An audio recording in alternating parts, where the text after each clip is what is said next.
Ibintu bikomeje kugenda biba bibi cyane, dore yuko ibijyanye n'urupfu rwose bikomeje kugenda bitubera urujijo, ndetse urupfu rwose ni ikintu umuntu adapfa kumenyera. Ibyo rero mbizamuye kubera ko ni inkuru itari nziza. Urebye ku nkuru iri hasi aho ngaho wasanga n'ubundi iri kuvuga ku bijyanye n'urupfu. Ni urupfu rwatunguranye rw'umunyamakuru wa radiyo na TV10 Pascal, wari umenyerewe mu biganiro byo gusesengura cyane cyane mu makuru yaranze icyumweru, ari hamwe n'uwo bita Oswakimu. Hanyuma iyi nkuru ubwo yasohokaga nari maze kubona izindi nkuru zigera muri 3 ubwo ziyongeraga kuri DJ Dizzo, akaba n'izindi z'abashuti banjye nagiye mbona bari gupostinga abavandimwe babo bamaze kwitaba Imana. Hari n'uwavuze ko rero avuye gushyingura mugenzi we wari witabye Imana akoze impanuka.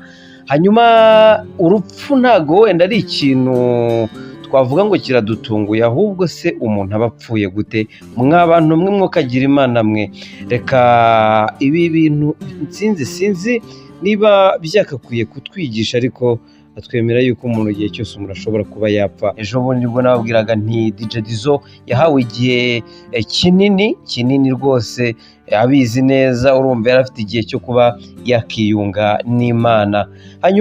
Hanyuma impfu muri iyi minsi mikuru ya Noheli n'Ubunani, ntago umuntu yahakana kuvuga ko ziri kuza rwose ku bwinshi.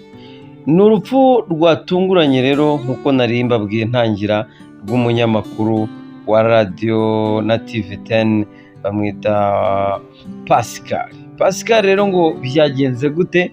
Amakuru dukesha igihe.com bavuga ko rero uyu mugabo aje kwitaba Imana ku burwayi butunguranye.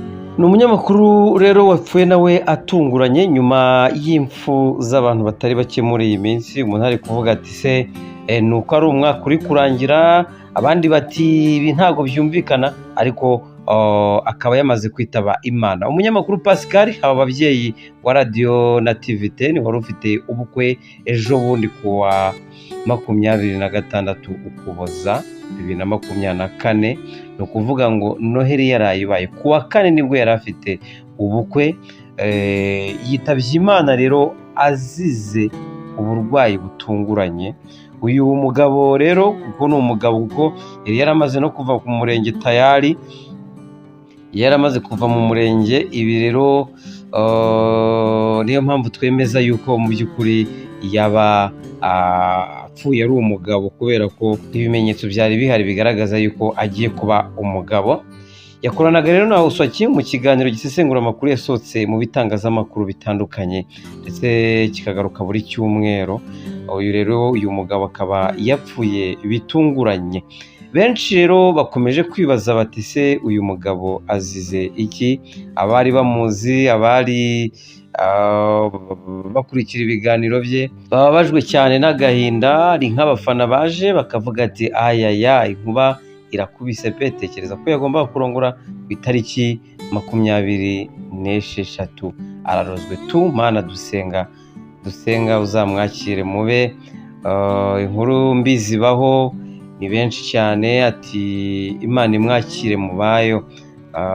Ni benshi cyane. Gusa icyo twabwira umuryango we ndetse n'umudamu asize, twavuga tuti ni ugukomera. Ntabwo ari ikintu cyoroshye, ntabwo ari ikintu umuntu yakitaho wahita ubwira umuntu ngo yumve, ariko nanone tuba tugomba kwakira ibibaho byose. Ni inkuru ibikomeye, ifata umutima cyane, ariko Mana Nyagasani, reka dufashe dusenge, ndetse abegereye umuryango we bakomeze kuba hafi cyane, urwego twe tubasha gusobanura, kubera ko ni inkuru uyu umuntu apfuye bitunguranye, bitari bikabije, nta burwayi yagize bukomeye.